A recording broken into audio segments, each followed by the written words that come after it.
it's got to start at the top with the leadership. So like in a healthcare practice, for example, the lead administrator and the lead medical doctor need to understand that when they treat employees well, employees will treat customers well. So it starts with them, the mission, the values, the vision, like everyone needs to be on board with that. Then we need to, and then I help them create customer service standards. So for example, we wear names. One of the most important facets of any business is customer service. In business, you are not only selling a product or a service, but an experience. Providing exceptional customer service and developing real relationships with your clients means increased sales, retain customers, new customers via word of mouth, and a positive reputation.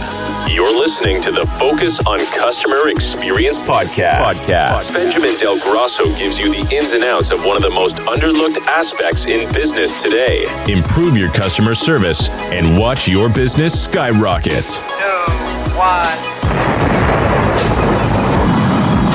Now, here's your host, Benjamin Del Grosso.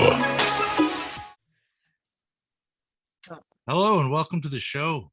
Today we have Barbara here. She's from San Diego. She's a customer service investigator, and that is a lost art nowadays. So we're going to talk a lot about customer service in this episode. So Barbara, give us a little bit of a introduction on yourself. Hi, Benjamin. Hi, everybody. Good to be here. And hey, I'm excited. Yay. So an introduction, you want to know a little bit about me, Benjamin? Is that what That would be great. Let the viewers know. So I am a California native. I'm one of the few California natives that haven't moved to Vancouver. Just kidding. No, but so I grew up on a little country, in a little country town. But my background, I actually have a bachelor's degree in chemistry. And for 10 years, I worked as a chemist until I realized I don't like it. And then I quit. But the only part of my job I liked was when I had to train someone on something. And at that time, it was like equipment, chemical equipment or something. But it was only 10% of my job. So I quit without having any future job prospects. Don't do that. 8 lonely, poor months later, I became a seminar leader. So I joined on with a seminar company called Skill Path Seminars. I've gone up to Vancouver with them. So for 10 years, I worked with them. So I traveled all over the world teaching seminars, yay, until I realized I didn't like that either. So 7 years ago, started my own company. So now I do customer service consulting. So I have always been obsessed with customer service. I've traveled a lot and have had so much bad customer service. And my mom has been sick my entire life. So we've been in and out of hospitals and doctors' offices with that kind of service. So now I focus strictly on customer service and I love it. Oh yeah. I'm very big on customer service. And I honestly, even to this day, if I notice I've done something wrong in myself talking to a client, I'm like, man, like I totally screwed up. And it doesn't happen often, but sometimes I'll just say, sorry, that came out the wrong way, right? Because I really want customers to have a very positive experience when they are talking to me or when they are dealing directly with the company. And I mean, every single one of us can tell a very bad customer service experience. And honestly, it feels almost like we're lowering our standards now. And, it's pretty sad.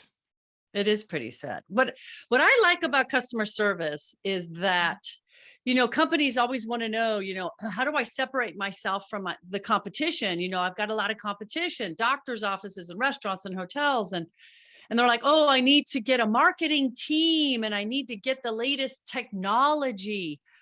But what really creates that loyal customer is how we treat them, how they feel when they're done dealing with us. And it doesn't take a lot of time. Doesn't cost a lot of money to create that connection, which creates the memory, which causes them to talk about us positively. So that's what I like about it. It's not about time. It doesn't take a lot of time. It doesn't cost a lot, but it can separate you from your competition. Bada boom, bada bing. Yeah, like the number one thing about having like giving proper customer service is actually caring about your customers. Oh, Like oh, it's so babe. simple. You actually have to care. But That's it's yeah. weird because like so for instance, I was actually talking to a client about this yesterday, and I said, I have a friend, he has a company, and I said, you always say you have good customer service. So what's so good about your customer service?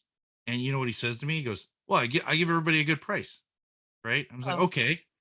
Yeah. I always take care of them. If they need it done, I take care of them. I said, okay. Yeah. But what else do you do? Like, do you greet them? Do you know everything about their families? Are you like, how much do you know about your customer? You know, when they call you, do you call them back right away? Because I know mhm, that if I call you, sometimes I don't get a call back for a day or two because you're too right, busy, you're backlogged. And he goes, uh-huh, well, yeah, like sometimes I don't get back to people for a few days. I said, okay. So is uh-huh, that your standard? Right? Because that's the standard you're setting. right, Right. And, you know, I just think about that, right? Because then the customer thinks you're not important. I'll sometimes reply to people within a minute of them sending an email if I'm at my desk. If not, and it's late at night, I'll answer first thing in the morning, usually, right? And most people are blown away, like, wow, thanks for getting back to me. what? It's You like, got back? well, what Yeah, what was I supposed to do? Like, right, you right, asked for an estimate. I gave you an estimate, right? yeah. Well, one of the top complaints of customers nowadays is that no one followed through. Either they didn't follow through or no one returned my call, no one responded to my email. Very, very common top complaint. Well, either, and it could be a communication thing. Like I said, oh, Benjamin, let me look into that. I'll get back to you later. Well, when is later? Is that 5 minutes? Is that 5 days? That's not clear communication. Like the number one reason for all complaints is an unmet expectation. So if I send you an email and I expect it to be returned in 24 hours and you return it in 48 hours, guess what? I'm mad. So like if we simply clearly communicated expectations to customers regard throughout their journey, we could eliminate a lot of complaints, but that's not happening at all. Yeah, It's sad. it's very true because I recently just had a challenge with a customer where um I made a mistake. I made some sort of a mistake. I'm not sure where I went wrong, actually, still to this day. It wasn't anything in terms of that. It's just the product wasn't working the way it was supposed to. And the Mhm. customer was like, well, what are we going to do to fix this? I'm like, well, hey, listen, if you're not happy, I'll give you all your money back. I have no problem with that. He's like, oh, well, like, I'm like, just so you know, I will give you all your money back. Like, I am a man of my word. I've never given a refund, but if I have to, I definitely will because I told you that would work, told you it would solve this challenge for you, and it's not right now. So for me, that's my word, and I'm not about to just throw my word out the door just because I sold you something, right? And he Right. goes, "Oh, okay." And he's like, "But when are we going to get this corrected?" I said, "Well, I can be there like today."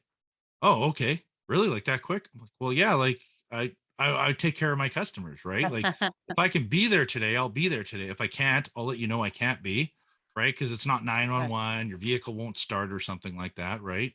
And it's nothing like that. It's just something simple, right? Right. Either way, Right. I've actually taken care of him flukishly while we were here. He text messaged me saying everything's working great now. So that's woo, Mhm. thumbs up. I'm gonna go with Yeah. that. What's interesting, you kind of brought this up is that even if a customer has a problem with you, like there's an error or something goes wrong, but you're kind, you quickly resolve it, you apologize, you're compassionate, you do it quickly, that customer becomes loyal. Not just satisfied, but loyal. And that's when they tell everybody, they come back. I mean, so like customers, I remember my clients will say, "Oh, I don't want to get a complaint. I don't want a complaint." I'm like, "Yes, you do." Because when someone complains, they're giving you an opportunity to turn them into fix it, to apologize, and create a loyal customer in the process. Oh yeah, I mean, Yeah. I've said to my wife a few times, I guess.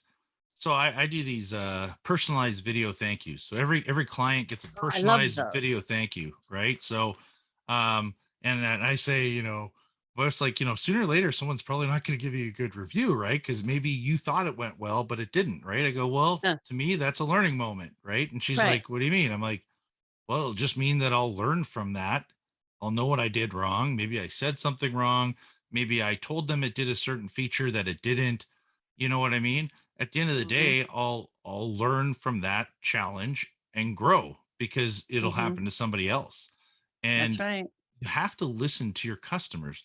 And it's very strange. So and I'll talk to my customers about this as well. And I was telling the customer, him and I had like a good hour and a half long conversation yesterday. I said to him, you have to listen to your customers. And early on in with my business, I would just go and I was focusing on the transaction. It was like, I got your money. Okay. See you later. Have a good day. And then the Hmm. phone calls would start coming in.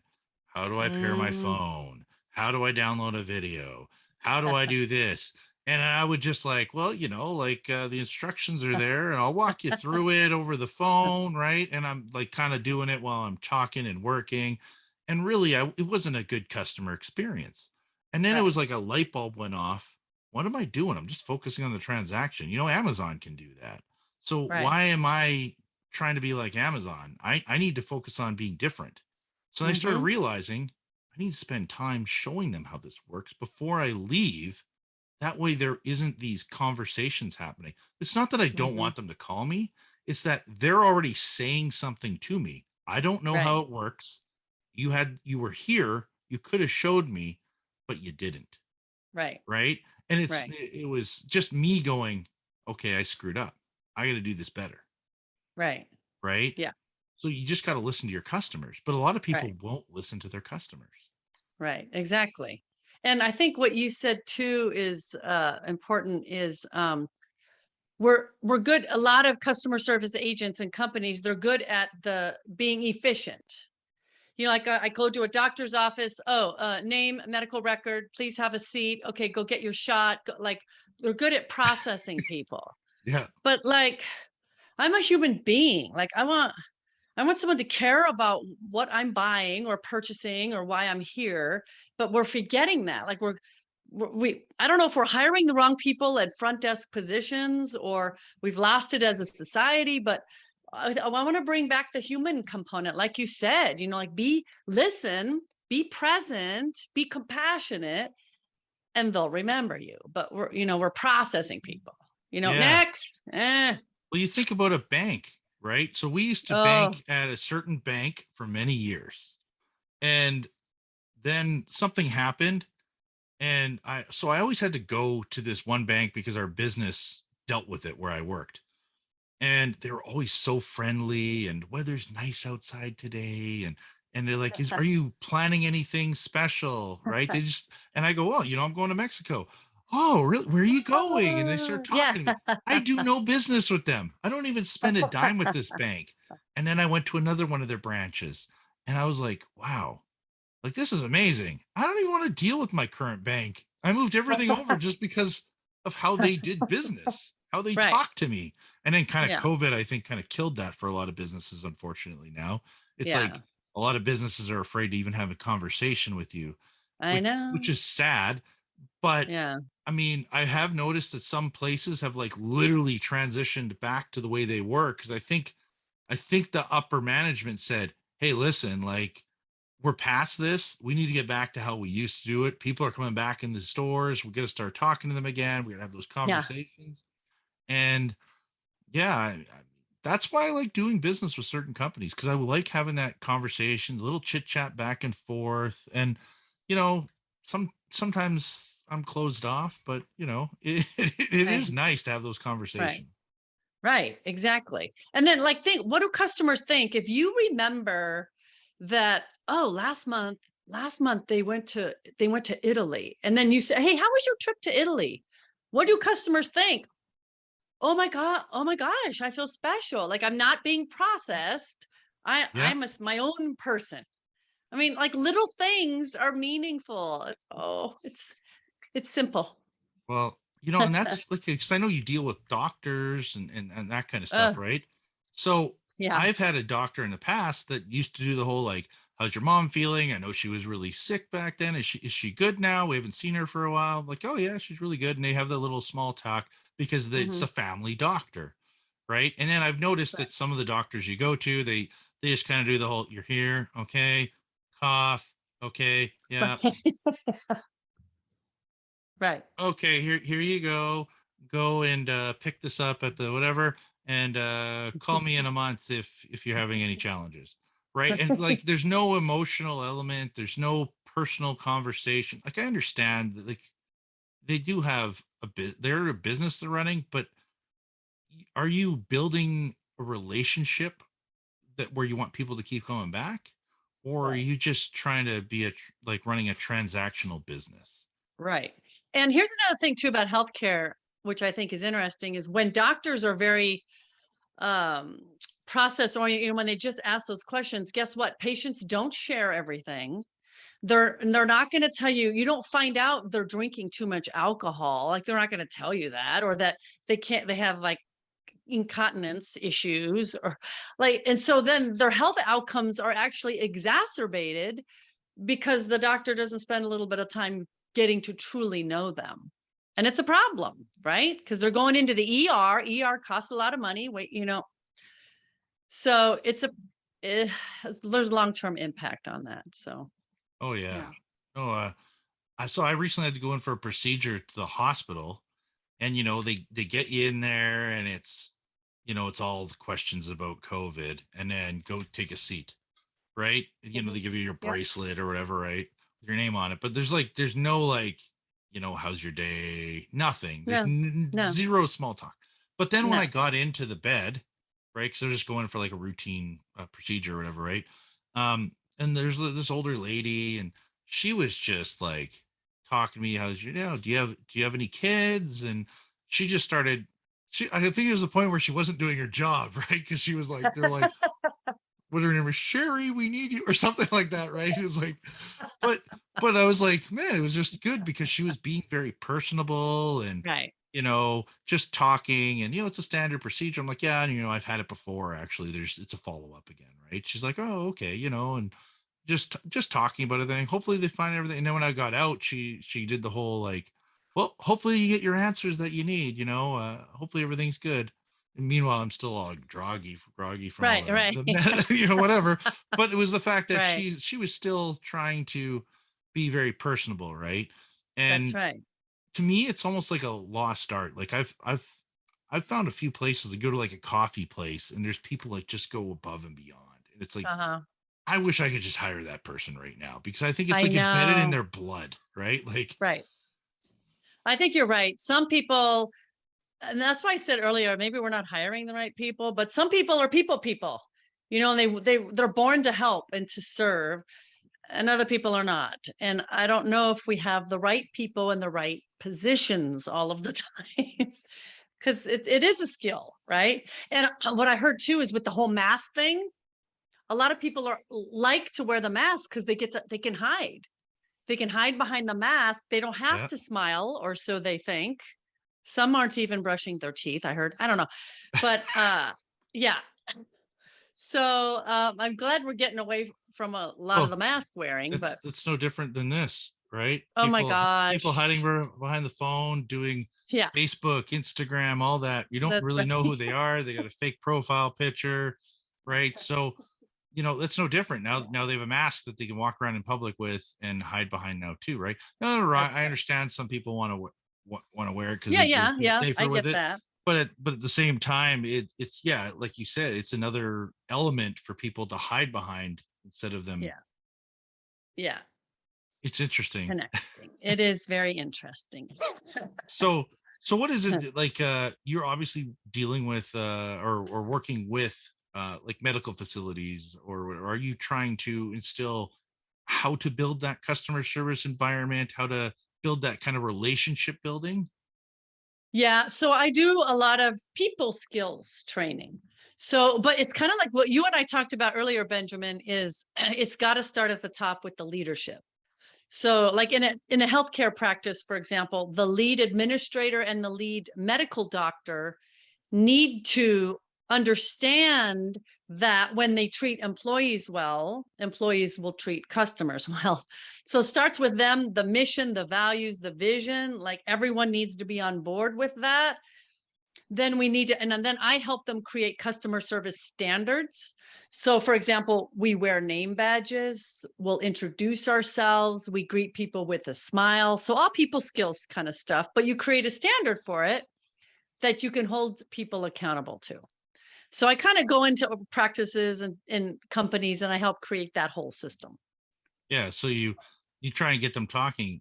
We talk about that a lot out here. I mean, Mhm. it's interesting because we call it customer service, but really, I was talking to somebody about this off camera that unfortunately couldn't come on the show due to a conflict. But he says really it should be about employee service, because if we Mhm. take care of our employees, the employees are naturally going to take care of our customers, That's right. right? That's and right. and and I go, well, we talk about it a lot on the show, but it's called customer experience. And but I mean, yeah, I mean, he goes, your show should really be called Focus on Employee Experience, because if you take Right. care of the employees, they will naturally take care of your customers, Right. right? Yeah. Which mean, which is funny, but I do fully agree. But everybody looks at it as a customer experience environment, and Right. a lot of people, I've worked for a lot of leaders that do as I say, not as I do, Right. right? But the thing is, it's just like having that one employee there that doesn't follow all the rules and gets away with it because they have the top Right. sales figures or the top, Right. check-in check-outs or whatever it is in a hospital environment, right? Right. So that Yeah. person processes people quicker than anybody, but they're mean to everybody, and we Yeah. get nothing but complaints about them. But guess what? They're bringing in revenue. But Right. the thing is, if you get rid of that one person, the whole business just blows up because everyone else is That's right. happier. The employee retention is higher. Customers are happier because the employees are happy because they're dealing with other employees that are happy. Nobody's complaining That's about, right. Bob at the water cooler or whoever it is. Sorry, Bob. Right. Yeah. That's Right? right. But that's the Huh. thing, right? But you want to try and keep everybody happy. And there's a thin line of, you're the boss and you need to, make sure everybody follows the rules, and you want to keep everybody happy and engaged. So Right. Right. Exactly.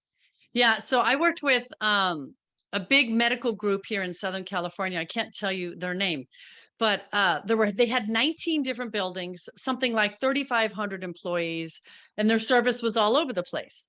So they hired me and other people to work with them. Well, the leader, the head guy, the chief, like the highest you can get, was a rock star. This guy, talk about lead by example. He would see people out in the hallways. He would greet them. Hi, how you doing? How's your day? Big smile. He talked to patients. So first of all, he led by example, but he treated everyone really well. And then if people didn't get on board, like if people didn't agree or didn't like it, he would get rid of them. So he was slowly getting rid of the negative ones, keeping the positive ones, and now they have a really strong organization. But it started without him. Like if you start in the middle and you'll have one good department, one good couple people, but not the whole organization. yeah. So he was inspirational like that. Yeah, that's important. When I Yeah. worked for Best Buy Canada, they had this guy named Mike Pratt. I'm pretty sure that's his name. I think he was the vice president for Canada, if I remember correctly. And I remember he came to the store, and I remember he came and talked to me. I'm just like some supervisor, and I'm thinking like, I can't believe this guy's talking to me. And I choose to talk to him about how you need, we keep using these little connectors in the bay and they fail all the time. And, we really should be using these. I know they cost a little bit more, but what's this? And the whole time he's all like, really? Butt connectors. Okay. And he's like writing shit. I don't know if he even gave a crap, to be honest. But the thing is he was fully engaged in the conversation. He was talking to me. Is there anything else that you see that we should be, fixing around here or making better or whatever? Positive, big smile the whole time. And I mean, I even seen him, engage with some customers while he was at the store. And I mean, there's plenty of people who are in positions like that that would say it's not worth my time. It's it's above my, it's below my pay. Right. Like Right. they It's have not that my kind of job. thing, right? Yeah. And I noticed that if you go to businesses where everybody's greeting you, typically they have a very positive culture.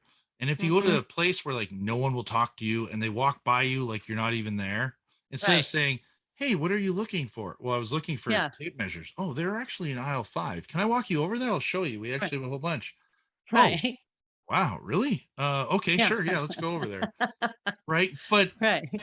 that's the difference between just like not caring and building like a customer focused business. Right. That's right. I agree. I agree, Benjamin. Wow. Great. We're getting along here. So, um, anyways, you got a whole bunch of questions here. So, what are your thoughts on social media in in customer service? Oh, social media. Oh, it makes me cray cray. So, but when I consult with a client, the first thing I do is I Google them. I pretend like I'm a customer and I will Google them, and then I will see their ratings. I will read their comments, and it is really scary to me out there. So I think companies need to have a social media plan. They need a person that monitors those comments, because if I go to a company and I see that their last 5 comments were from 5 years ago and they were all 1 stars, well, I'm thinking a couple things here. Okay, first of all, they're horrible 1 star ratings, and then they're not up to date. Like, do they not have current technology? Are they not? Are they still in business? Like, all this negative stuff goes on in my head. But if I go to a company and I see, oh my gosh, they've got really current ratings, they've got 5 star, great, and then they have a 1 star. Oh, but someone commented. Oh, what did they comment? Oh, the comment was specific about them, not like a generic. Thank you for I'm sorry you had not the generic thing, but oh my gosh, I'm sorry that your dash cam malfunctioned on Tuesday. Please call us. I've got some options for you. Like, if I see that, I'm like, oh, hey, they're on top of things. So that's the social media stuff's a big deal. I read the statistic. It said 94% of customers go online to check out a company before they go there or call Yeah. them. 94%. So we got to get a handle on that, the social. And then a lot of customers ask me, well, what do I do? I've got negative reviews and positive ones. You've got to bombard it. It's hard to raise those scores.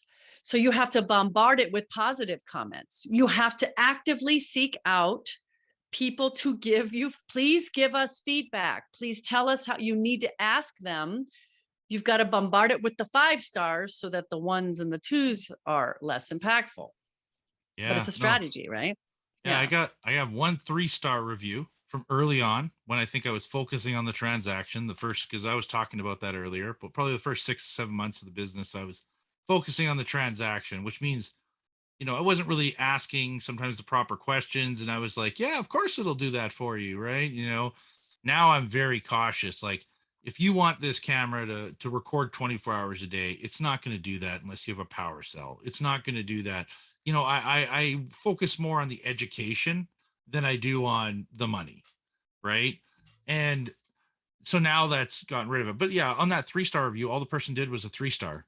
And then I wrote, like, hey, I'm willing to help you. Just let me know. Right. You said these were your challenges. If you can give me those addresses, I'm willing to bring it up to the manufacturer to help you to get this solved for you. And there was no response.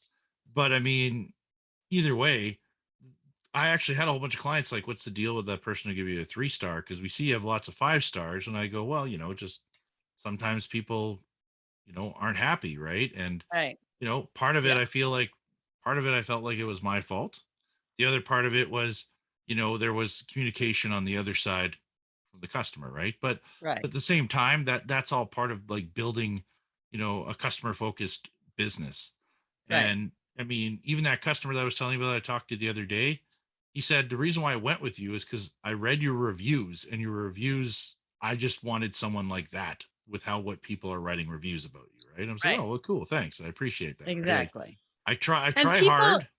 So and customers understand, you get a couple 1 or 2 stars. is it an angry person? Or they could be writing about something else. I've seen that too, where I don't know what they're writing about. Like that sounds like another company. So there's kind of that too. But I think most customers get it. If you've got like 50 reviews and a couple bad ones, most people get it. Like, oh, we can discount a couple of these. If every other one is like that, well, that's a different story. Well, so here's the other big thing that I noticed that's really changed in the way I do things. So, for instance, even like somebody today contacted me saying they wanted a dash camera in a certain vehicle. This vehicle, however, has it needs some fabrication done. It's not something that we can do on the road, and we don't have a shop because we're 100% mobile. So what I do is say, hey, listen, sir, I can't give you the right solution for your vehicle. So if you let me know where you're located, I will let you know who can solve those challenges for you. He emailed me back saying, thanks a lot. I actually appreciate it. Can you let me know who could do that for you? I gave him a list of 2 different companies saying, hey, they're actually both also located close to where you live. And he's like, thanks. I really appreciate it. I will contact them. While let's say someone calls the medical office saying, hey, I'm looking for someone who does this such and such procedure. Yeah, unfortunately, we don't do that. Have a great day. Click. That's Right? correct. Right? Instead of going, oh, well, you know what? If you actually talk to Dr. Korsenko, I don't know, I'm making up names now, they're like 5 blocks away from us. They actually take care of that for you. Right. Do you have his phone number? Here's his phone number. Right. Right. And then next thing you're like, oh, Exactly. wow, they care about me. And if you become the guy or the person, right, people will start contacting you. Right. And hmm hmm honestly, with my lead generation and everything, I probably give 5 or 6 jobs away a week to competitors. Wow. Right. Because it's Yeah. just not a job that we're equipped to take care of, or they're Yeah. looking for a solution that we don't offer at this point in time. In the future, we Yeah. will, but not right now. Right. And Yeah. sometimes their friends will contact us. Hey, I'm looking for a dash cam, but you took care of my friend. Even though you couldn't, Correct. he remembered that. I was like, That's oh, right. cool. I'm glad hey, cool. It paid off. Just being So a nice that's the whole person. thing is those actions those are like moment maker. They go into the memory banks. They go into people's memory. And then they tell others. And then when they do have that need, they're coming to you because they remember you. So that's why it's so powerful. It's a great marketing tool. Oh, yeah. Being nice is a great marketing tool. You sure being nice is a great marketing tool? I'm so, convinced. I'll, so do you have any, I guess, last words or anything you want to say to the viewers, say to the listeners? Well, Words of so wisdom. yeah, I was thinking about this, and it kind of goes along with what we just said about kindness. Like, can you imagine if every human being was simply kind to one another? Like for me as a customer, being kind to a customer service agent and then vice versa. Like it's really just, it's not about, oh, I'm mad at that person. We don't have to like someone. I don't have to agree with someone to be respectful and kind. So I think if we just all adapted that attitude, let's be respectful and kind, we could get a lot of free things. We could get a lot more business. I think we would be happy. We would have world peace, Benjamin. I don't know. Is that possible? Because those swimsuit models have been asking for it for years. I know they have. Oh, it's such a good point. I'm just kidding. But no, yeah, it would be nice actually. But yeah, no, I mean that's the thing. We're all different, and some people like to I chase the know. money, and some people want to, Yeah. I guess like I like to say on the podcast, some people like to create disciples that are preaching their brand to all of their friends and all their family, right? And I'll get lots of hmm people like it's like, oh, such and such whatever person was talking about you on Facebook, how great you were, and so they just told me I had to contact you. And I remember I went to this one lady's house, and I said, oh, so how did you hear about me? And she goes, frankly, I had no choice but to use you. I go, why is that? And her mom comes out, hi, Ben, because I did her husband's vehicle. So she told her daughter, you can't use anyone else. And I was like, oh, cool. Like, You know? So Exactly. either way, I won there. There you go. It's because you're nice, you give good customer service, people remember you. That's it. I like I tell everyone, I try and I make mistakes like everyone else, and I'm always looking for feedback because you always want to be learning, and that's also why I do the podcast. I always want to try and learn something new from everybody we interview, different angles, different perspectives, right? So Yeah, right, exactly. which is really great. Yes. No, I thank you for coming on the show. This was great. My Great back pleasure. and forth. We had some good off camera conversation as well. Yeah, we did. So I wish you the best, and who knows, maybe we can revisit it again in a year, have another conversation, see where you're at. All right, sounds good. Thank you, Benjamin. Thank you.